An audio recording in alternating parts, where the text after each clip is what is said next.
Okay, Steve, pop quiz. You're getting ready to invest in a major service. We're talking tens of thousands of dollars. What's the very first thing you do? Easy. I start searching for information. I'll hit the company's website, look for articles, maybe some videos. I want to see what they know. Exactly. And if there's nothing, no content, no helpful resources, just a fancy homepage with a contact us button, I'm out. It's like showing up to a job interview with an empty resume. Right? No matter how great your offer is or your services might be, if your content can't show it, explain it, or prove it, your buyers are going to be gone before you even knew they were there. So today we're diving into what may be the most overlooked part of your marketing: how to inform with content that actually builds trust and moves people toward action. Welcome back to the Growth Minded Marketing Podcast. I'm Steve Phipps. And I'm AnnieLaurie Walters. We help growth minded CEOs and their teams stop guessing at marketing and start growing with clarity and purpose. And right now, we are in the middle of our Guide series. Guide is a 5-part framework that we developed and that we use to help CEOs and their companies simplify and lead their marketing. Here's the quick overview. Right. So, GUIDE is an acronym, and G stands for Generate Your Story and Strategy. U stands for Upgrade Your Online Presence. I is for Inform with Content. D is for Develop and Execute Your Sales Plan. And E is for Evaluate and Adjust. And today we are diving into I, Inform with Content, because your content isn't just fluff. It should be fuel. It's how you earn trust before your sales team enters the conversation. So, if content's been that thing you know you should do more of, this is your episode. We're going to talk through what works, what to avoid, and how to get started right away without feeling overwhelmed. But before we dive in, if this is your first time joining us, welcome. We're glad you're here. What we recommend is that you hit pause and go back and start with episode 1. It gives you a big picture overview of our entire guide marketing framework, and that context will help today's episode make more sense and it makes it more impactful. You can find the link to episode 1 in the show notes. Let's start with this. Content is your digital sales team. And the crazy part, it doesn't sleep. It doesn't take PTO, and it can reach more people than your top sales rep ever could. When someone is searching for a solution that you offer at 10:30 on a Tuesday night, it's not your salesperson they're calling. It's your website. It's your blog, your videos, your articles. That content is either going to build confidence and trust, or it's going to push them away. We've worked with clients who were doing great work, but their content didn't show it. And the leads they did get were cold, confused, or they weren't qualified or ready to buy. But when we help them answer the right questions with the right content, things like pricing, process, problems to expect, it was like a light switch flipped. Suddenly buyers were showing up pre-educated and ready to talk specifics. Okay, so here's the question, Steve. Why do you think so many CEOs overlook content, even though they know it's important? Great question. I think most CEOs, it's a couple of things. Either they overcomplicate it. I think it has to be super detailed, or they think it's marketing's job to just handle it. But the reality is the content needs to be strategic. This is a key part of your sales engine, of the whole buying journey. If you think of it like a silent partner in the sales conversation, suddenly it gets a lot more interesting. All right, let's get into the meat of it. What does Inform with Content actually look like? What should CEOs focus on? Well, I would say for CEOs and their marketing teams, there are 5 key principles. And when you get these right, your content starts attracting the right people and earning their trust. And there's one other note I want to make here about creating content. This is not just content for people to consume on your website. It's also content that your sales team can use in the sales process to educate buyers. So there are multiple purposes for this content. All right, so let's start where great content really begins. And it's not with writing or designing the titles. It starts with listening. If you want to create content that actually connects with your buyers, you've got to understand what they're already asking. What are the questions that come up in nearly every sales call? What objections are your sales folks hearing over and over? What are the concerns that are slowing people down? That's the gold. That's the roadmap for creating content that moves the needle. You're answering questions that your buyers are asking. Some might call this answering the obvious questions. And honestly, most companies skip it. They either assume their buyers already know the answers or they shy away from the topics that feel uncomfortable to talk about, like cost, comparison, or what could go wrong. They want to call out a competitor. They don't want to do reviews of other companies that are in their town. But Steve, that's really important for them to do. Why? Well, exactly. And here's the thing. Buyers are asking those questions. If you think about it, when you are the customer, what are the questions that you are asking? You're asking questions about cost. You're looking and comparing one company to another. You want to know what are the potential issues or challenges that you might run into. And the thing is, if you're not answering your buyers' questions, they're going to find someone who will, and it's going to be one of your competitors. Right. We've seen this play out with clients and the ones who lean in and address the sticky topics that are not really sticky. I don't know why we feel like they're sticky, but some people feel it's sticky to talk about things like pricing and timelines, pros, cons. They'd rather avoid it. But those who don't, those who address it head on, they build trust faster because it feels honest, it feels real. And when a lead finally does pick up the phone, they're going to be ready to make a decision. Well, exactly. And transparency is magnetic.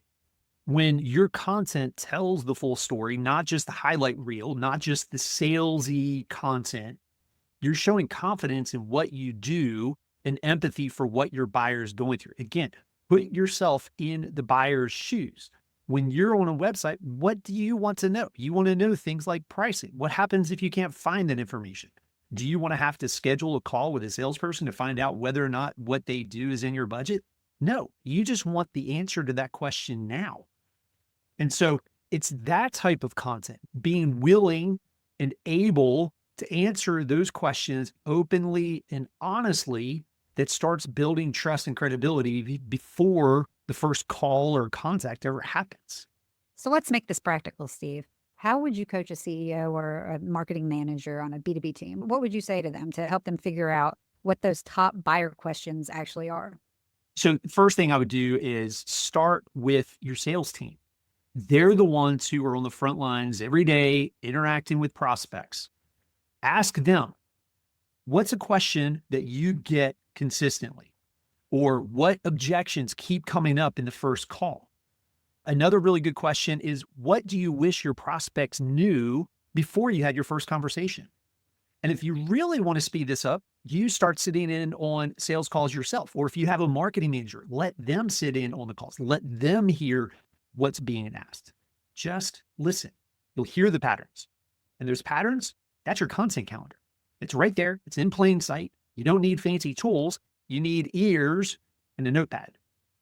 Great. So step one is answering the questions that your buyers are already asking. The next is going to be showing up consistently. That's the hardest part for some people, I know. But here's the good news. Consistency doesn't mean volume. It just means dependability. Even 2 posts a month can make a difference when it's aligned with what your buyers care about. Content builds trust, and trust builds with repetition.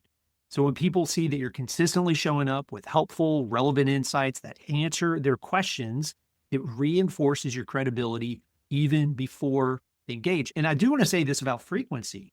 If you only have the capacity to do 2 articles a week, write content that your sales team can use in their process. That way you're not waiting for this content to get traction with the search engines. That takes time.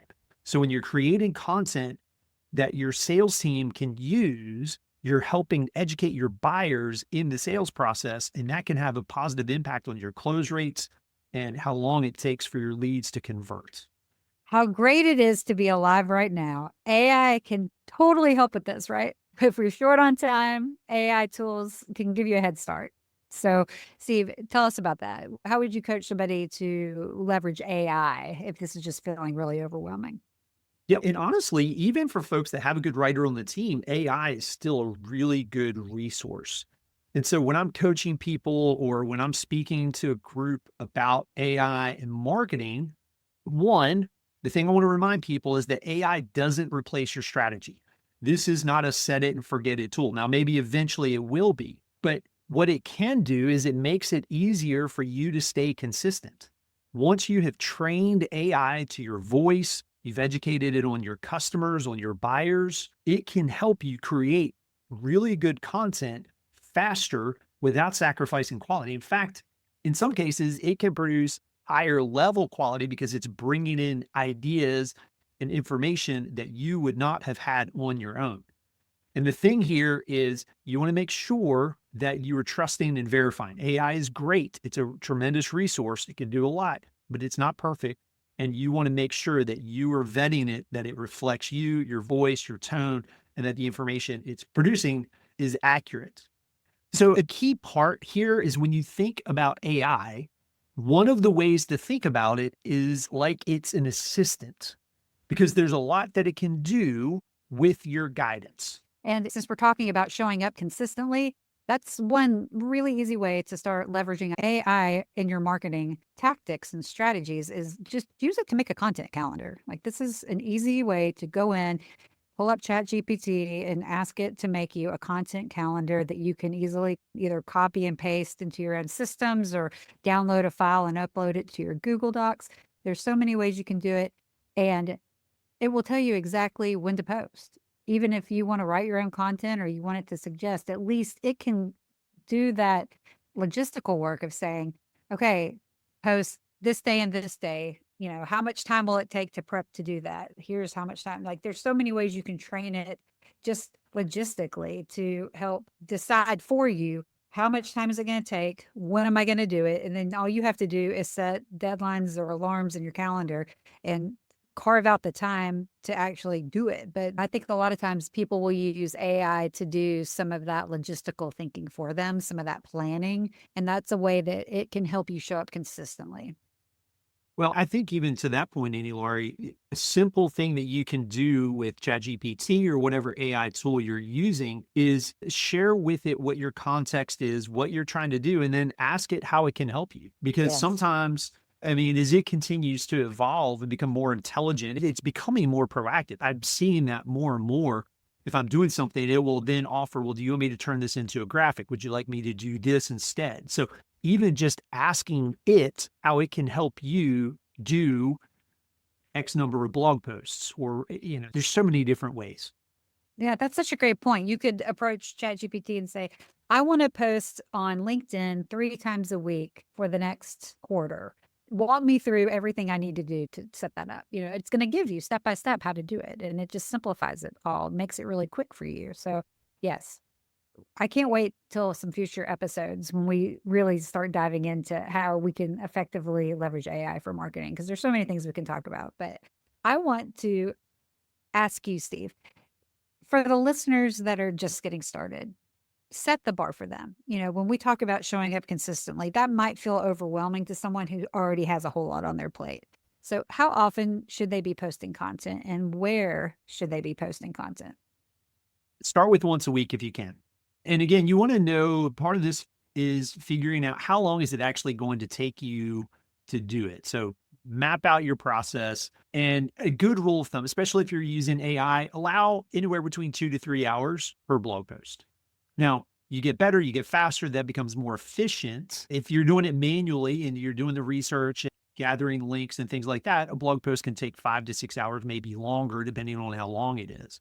But just again, if you're assuming 2 to 3 hours, start with once a week. If that feels like too much, then do twice a month. Something that's strong, a good article. Again, it could be different content formats. It could be a written article, it could be a blog. Maybe podcasting is a good option. The key is to commit to a rhythm that you can sustain and grow from. And yeah, we're going to talk more about repurposing in the next conversation, but it's worth mentioning here. One of the easiest ways to show up consistently is to take one really meaty piece of content and splice it up and use it in a million different applications. And AI can help you do that easily. But Steve, I wanted to ask you this before we move into the repurposing section. There's some common pushback that we hear all the time. We just don't have time to do content right now. What would you say to the person who is thinking that right now? I get it. But the reality is, if you're trying to grow your business beyond just your networking and your sales activities, you've got to have content, and you've got to have content that's going to answer your buyers' questions. So part of that is logistically, how can you do that? But again, that's where coming back to AI, it really is a tool that makes a huge difference. It can save hours on brainstorming, on creating drafts, building outlines. So that way, instead of staring at a blank page, you're editing and improving something that may be 60, 70, or even 80% of the way there. Another thing to consider is, what content are you already creating, but just not capturing? Every time you answer a client email or explain a process on a Zoom call, every time you walk a prospect through pricing, that's content. A lot of folks now are recording sales calls when they're on Zoom. That's content. You have a transcript, use it. You're already doing the thinking when you're in these conversations, when you're sending these emails. So the opportunity is to turn that into something repeatable, shareable, and scalable. I think a lot of people overlook these sources of content that they already have. But if you inventory that, I think a lot of people will find you already have what you need. You just need to plug it into AI or get somebody on your team that can own that process. Yeah, so I want to comment on that. As you know, my focus at Wayfind Marketing is on content strategy, and I do a lot of keyword research and creating content that's going to show up in all the places the content needs to show up, because it's not just Google anymore with AI tools and things like that. So you just mentioned this, and I think it's worth pointing out because it's a really quick win for someone just getting started. When you are answering a question, just get that FAQ list going.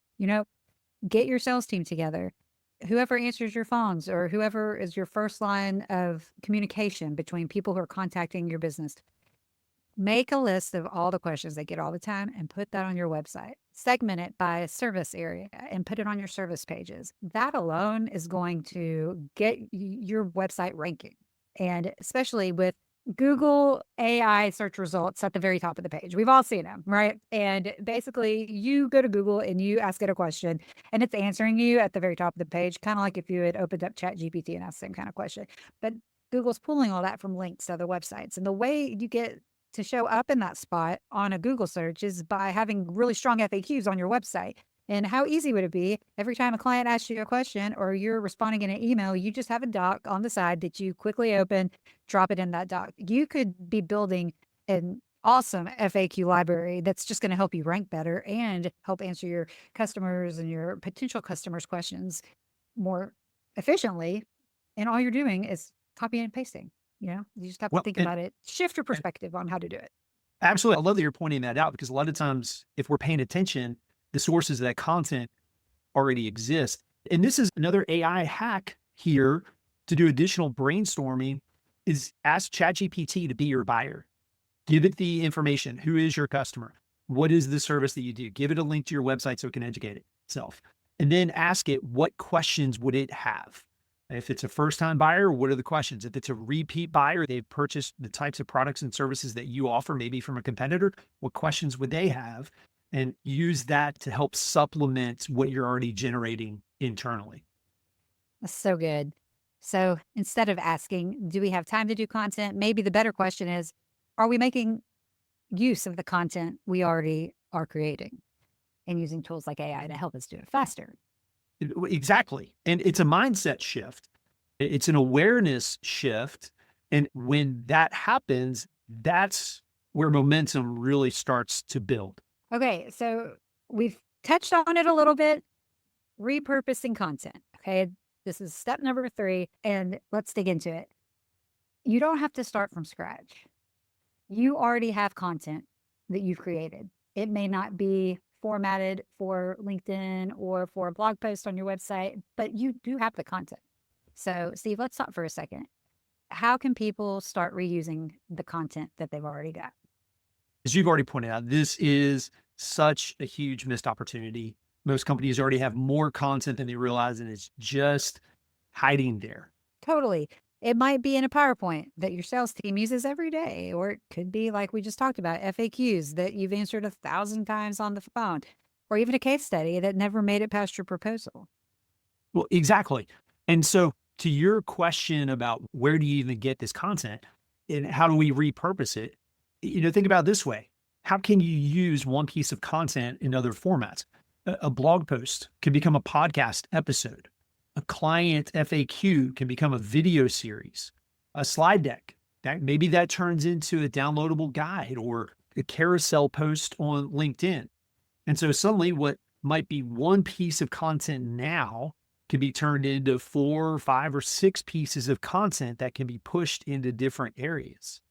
And all of a sudden, Yes. now you have content that's working harder for you because you have it in more places. Especially for people who work in a highly technical industry, write the ebook, write the white paper, get all the content out into one amazing document. And you can either sell that or it can be something you give away for free in exchange for someone's contact information that you can follow up on. But once you get all of that wonderful content into one huge document, then you can upload that to ChatGPT and say, I want you to create however many LinkedIn posts and other social media posts, however many. Oh, you could start a whole podcast just from one ebook if it's written the right way, right, Steve? Absolutely. Okay, so let's get practical. Steve, what's one of your favorite real world examples of content repurposing done right? Hey, Laurie. So the example that I'm going to give is actually something that we are doing right now. So this current podcast series on this guide marketing framework, this is all based on our marketing playbook that we developed and launched a couple of months ago. And so instead of it just being something that people get when they take the marketing assessment, we're now turning this into podcast content so that it can be used to further educate. And then we're going to take this content and push it into blog posts. That will then turn into social media posts. We will definitely be doing some video around this. So again, I think that's a good example of taking one piece of content and then pushing it out to many different channels and using some of that other content too to go into more detail than what the initial piece of content was used for. And honestly, another good practical way to do this is, especially now with some of the AI tools, is if you create a video or if you have a conversation with your team, take the transcript or take the video link, and there are different AI tools that you can use to splice that up. So if you're using a video, there are AI tools that will take and splice it up into smaller reels or reel size videos, like a Facebook reel. And so you can repurpose the content. That way you can take the transcript and create blog posts. Again, there's just so many different practical ways and easier ways to take one piece of content and multiply it.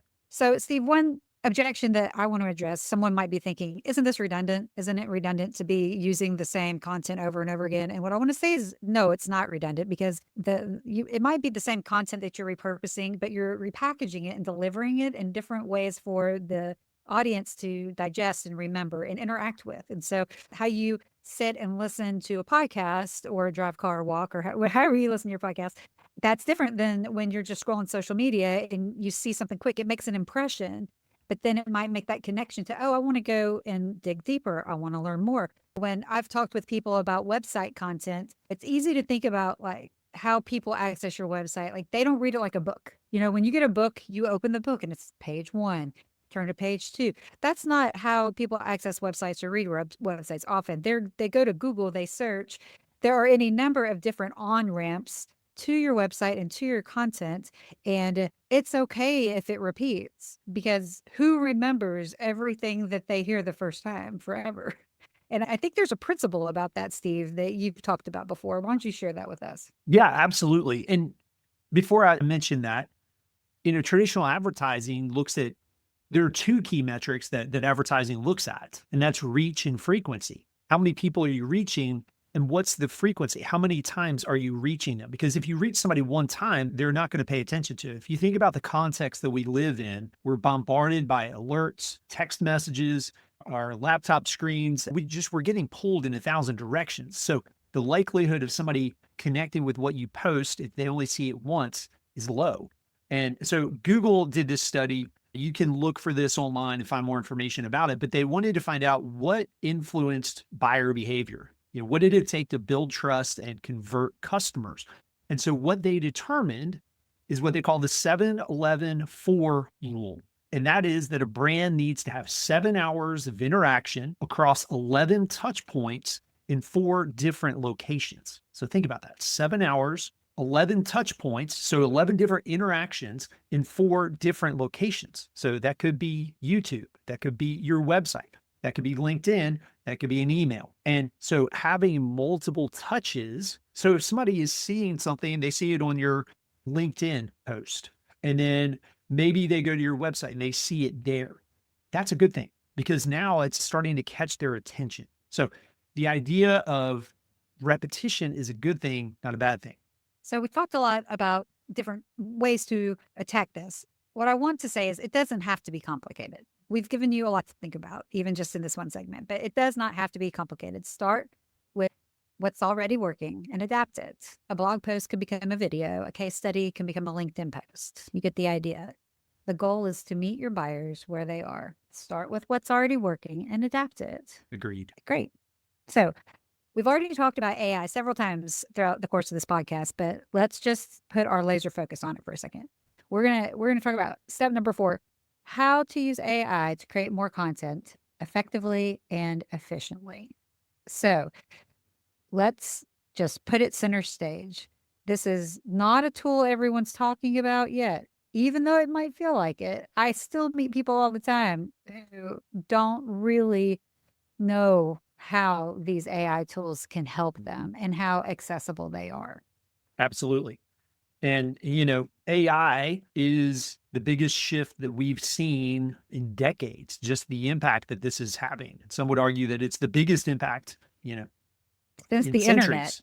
Yeah. There's so much that it's affected, but you're right. There are a lot of people who don't grasp it yet. They've not been exposed to it. They've not had the opportunity to dig in, and it's changing how we work. It's changing how people buy.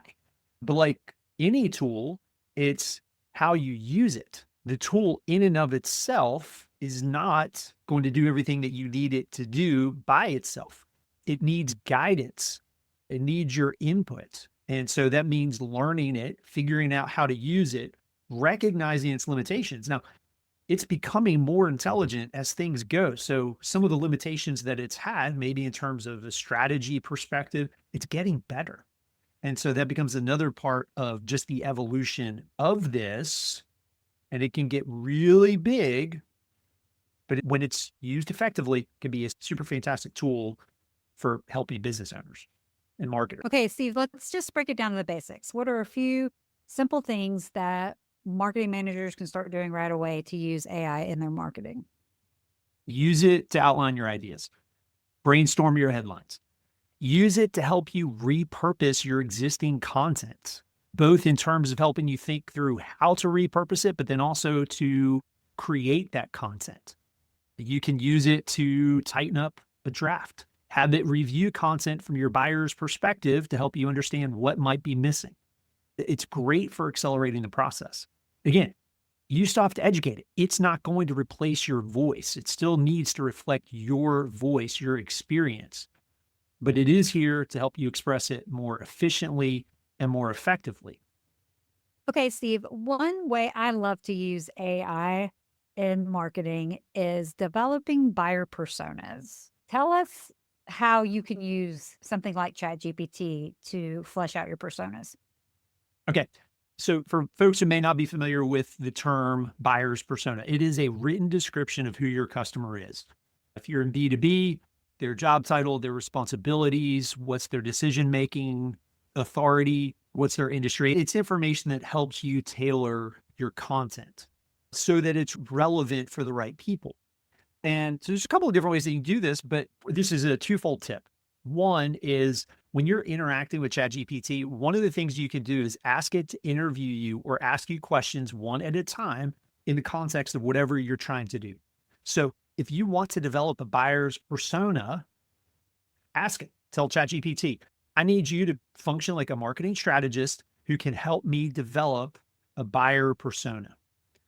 Please ask me the questions one at a time so that you can get the information you need in order to develop this persona for me. So that would be one way to do it. One thing that I've done when I'm coaching clients is we have a template that people can enter in basic information and then plug that into ChatGPT or again, whichever AI tool you're using, and asking it to create a persona based on that information. So there's two different ways there to do that. One would be letting GPT guide the process. The other would be using a template, which actually we can make that available in the show notes. And just if somebody's interested in grabbing that template, you can feel free to use that as a resource. Yes. And let's play it out one or two steps further. In terms of informing with content, you need that persona and a real super clear understanding of that persona to inform with content. Like you have to start there to create great content that the person you're trying to communicate with is going to want to read. And so once you've used AI to make those personas for you, then you train a GPT to create content for you that speaks specifically to that persona. Yes, absolutely. You've got to educate it. And then it goes back to what we talked about in our last episode of upgrading your online presence is your website needs to speak to your buyers' problems and how you solve them. And when you have that written description of your buyer, the problems they're facing, it makes it much easier to create content that's relevant. You know their questions, you know their challenges. So now you get to go answer those questions and help them understand why you, your company, your services, your products are the best solution and option. Well, if it's not crystal clear that we aren't afraid to use AI in our marketing here, Steve, I wanted to maybe flip the switch a little bit and ask you this. You know, there are some dangers. Danger might not be the right word, but we can't just open up AI and use it without some sort of strategic approach or intentionality behind it. What are some warnings, for lack of better words? I don't know if it's a warning or if it's just like a caution. Like as you're using AI in your marketing, what cautions do we need to take to make sure that we aren't actually hurting ourselves? So I would think about that from the perspective of what are its limitations? And again, limitations are based on what AI is able to do right now. One of its limitations is it doesn't have your experience, your personal experience, your team's personal experience, your company's personal experience. How you approach things is unique to you. You have a unique perspective. And so it's important that when you're creating content, there is opportunity to input some of that information to help educate and train AI, but you still want to take what it generates and make sure that you're putting your experience there. Speak to things that you know, that your team knows, because that dials it in. And even in our last episode, we talked about the EAT framework that Google's looking at. It's a 4-part framework for the quality of content. One of those things, they're looking for expertise. They're looking for authoritativeness. And so that's going to come by what you can input. Now, I will make the sidebar comment here that ChatGPT just announced this week that they are rolling out basically an unlimited memory. And so what's going to be happening is it will remember everything that you've talked about in all of the conversations. And their goal is for it to become a tool that knows you really well. So what I anticipate is that in the future, as these tools do get to know us better based on all our interactions, that it will be able to generate some of this type of content. But here again, you still need to make sure that it has your voice and that it's authentic to you, your experience, etc. And so this is where your expertise, your values, your unique experience come through. And if you're just outsourcing that and you're not inputting it, you're losing a lot of what makes you unique. I'm glad you brought up EAT, because that to me is one of the biggest risks using AI the wrong way, is that if you don't use it with strategic intentionality, you run the risk of producing generic content that sounds like everything else that's already on the internet. Because unless you're inputting your own unique perspective into whatever tool that you're using to create content, it's going to pull content that's already out on the internet that could even be dated or old. So using AI in your marketing could be a learning curve. So one thing that you can do is you can go to our website or check our show notes. We have several blog posts and a whole AI guide that our listeners can download to start learning how to use it effectively. All right, so that brings us to building trust through thought leadership. Let's zoom out and take a look at the bigger picture, because all of these strategies are powerful, but only if they build trust. Absolutely. And this might be the most important principle long term. Does your content actually position you as a trusted voice? I would even say the trusted voice in your space.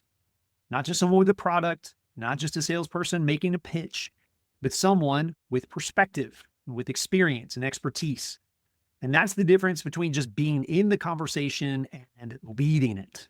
This is where we move from basic education into real thought leadership. It's not just about hitting publish. It's about sharing content that's well-researched, original, and actually helps your audience solve problems they're struggling with. What are you adding to the conversation? What are you saying that's different than what everyone else on the internet is saying? 100%. True thought leadership addresses real industry challenges with fresh insights and practical solutions. And this is really, as a CEO or the leader of your business, the owner, the founder, whatever your role is, this is a big opportunity for you, especially on LinkedIn, because it shows that you're not just repeating what everyone else is saying, but you, your team, your company is thinking critically. You're offering clarity and you're guiding your audience, your customers forward. Steve, I want to talk to someone who may be thinking to themselves, in a world of social media influencers, I'm supposed to be a thought leader. Like, explain the difference there. When we talk about thought leadership, it's a little different than just being some social media influencer. What's the difference? So I would say that for the clients that we typically work with, so B2B companies, service-based companies, the goal is not to become an influencer per se, because that's somebody they're interested in building a platform around themselves and generating revenue because of that influence. In this particular case, the whole idea of thought leadership is that you are sharing information, educating your buyers on things that matter to them. You're looking out ahead, you're anticipating what's coming down the line. And it means you're bringing a creative and unique perspective, as you've already said, to the conversation. But it's information that's relevant to your customers and your future customers. And the more your content positions you as the go-to resource, the more trust you build, which means more qualified leads, stronger client relationships, and a better chance at long-term growth. Absolutely. Thought leadership isn't about self-promotion. It's about creating value. And when you consistently do that, people start to look for you, not just because you sell something, but because they trust your take on the challenges that they're facing. And it also means that you're willing to answer the hard questions that your competitors aren't. And I want to give a quick example here. And that is, who are your top competitors? Are you willing to write about them on your website? And we've guided some clients to do this. We do this. We have an article on our website. It's what are the best digital marketing agencies in Memphis? And we didn't put ourselves on the list. And that's because if somebody reads it, they're already going to be on our website. And that's in response to the question that I know I've been asked several times. And that is, well, Steve, we like your team, but if for some reason we chose not to work with you, who would you suggest? So I'm going to answer that question honestly. And I've had folks that I've answered that question to, and they became our clients. And in some cases, we weren't the right fit, so they went to someone else. So there's an element of thought leadership that is a willingness to openly and honestly answer the questions, even the ones that might feel awkward, because it demonstrates trustworthiness. Steve, what would you say to the CEO who's thinking, I don't know if we really have anything worth calling thought leadership?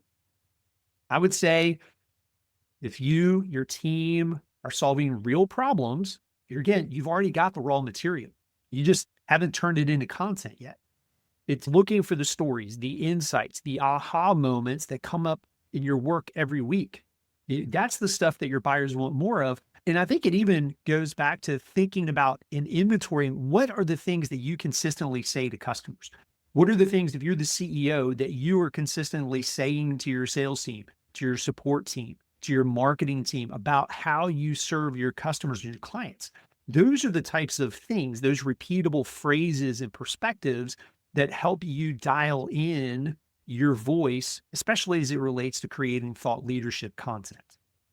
Right. And that's truly the best part because this kind of content doesn't just help you stand out, it gives your team something to rally behind. It reinforces your brand and your values and your expertise, and it gives your prospects something to believe in. It's not just about informing. It's not here just to impress people. It comes down to helping educate your buyers so that they can make sense of the challenges that they're facing. And you become the voice that they trust to solve their problems. And as we've talked in some measure, we talk about the story-based framework. It positions you as a guide that helps them solve their problems. And when you're doing that consistently, they don't just trust your offer, they trust you, they trust your leadership. To summarize, we need to answer the questions that our buyers are already asking. We need to show up consistently, whether that's on blogs or social media. We need to be repurposing and reformatting content that we've already created to multiply the impact, and that we need to use AI to do it more effectively. And finally, as we were just discussing, we need to be thinking about how we're adding valuable insights to the conversation through thought leadership. So, Coach Phipps, give us our marching orders. Based on all of it we talked about today, what's one step our listener can take this week? All right. Step number one, go ask your sales team this question. What's one question that you are tired of answering that's being asked by most of your prospects? Boom. That's your next blog post. That's your next video. And if you're not writing yet, just record a 90-second voice memo. Start messy. It's okay. Start now. Don't put it off. You will get better the more you do it. And don't let content be the thing that you should do someday. Make it part of how you build trust and scale smarter, and start this week. And again, here's the thing. It's not about adding one more thing to your plate. It's about using what's already in your head, the conversations that you're already having, that your sales team is having, conversations you're having internally, and take that and turn it into a tool, into content that's going to help you grow. And another thing, don't wait until it's perfect. If you're waiting for it to be perfect, it's never going to happen. Just start and adjust as you go. Hey, friends, this is Steve, and I'm speaking directly to the CEOs who are listening right now. Now, you might be sitting there thinking, we've got to do something with our marketing. We've got to get moving, but you're getting stuck. And maybe it's because you have a one-person marketing team and they have a lot of things on their plate. Maybe you don't have a team at all. Maybe you're the marketing person and you just don't have anyone on your team who has the time or the skills to do what needs to be done. Now, here's the truth. It's not a lack of effort, and certainly not a lack of desire. Oftentimes what's happening is you're just missing the right guidance. And with that, a lot of times you just don't have a framework or system that can help you move forward with your marketing. And that's where our marketing coaching comes in.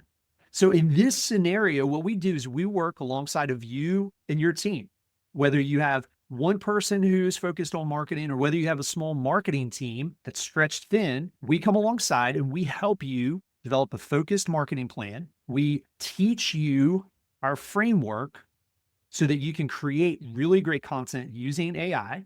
We help you stay consistent and know what's actually working. Now, our coaching is part training, part accountability, and part strategy. And it is designed specifically for growth-minded companies like yours. So if you're sitting on go with marketing, but you're not getting traction, you're not getting the results that you're expecting, let's have a conversation. We can help you move forward with confidence, with guidance, with our framework. We're not adding more confusion or complexity to your plate. We're offering growth. So head over to wayfindmarketing.com, click discuss your marketing to schedule a call, and we'll see if coaching might be the right next step for you. All right. So if you're listening and thinking, this all makes sense, but I'm just still not sure where to start, we've got something for you. Yes, we do. Head over to wayfindmarketing.com and take our free guide marketing assessment. This is based on the 5-part framework that we've been talking about. There are 25 yes/no questions, and it only takes about 5 minutes. When you're done, you will get a clear score showing you where your marketing is strong, where it's holding you back. Plus, you'll get instant access to the Guide Marketing Playbook. It's free. It's packed with practical steps, real examples, and helpful tools to help you start making progress right away. And if you want more inspiration or examples, head over to the Learning Center, and we've got a ton of content there that shows you exactly how to put these principles into action. Next week, we're unpacking the D in Guide, develop and execute your sales plan. We'll show you how to connect the dots between your marketing and sales efforts so your message isn't just clear, it actually helps you close more business. And that's going to be a really good conversation. All right, now let's go get to work creating content that moves your buyers and your business forward and turns your insights into impact. We'll see y'all next time on the Growth Minded Marketing Podcast.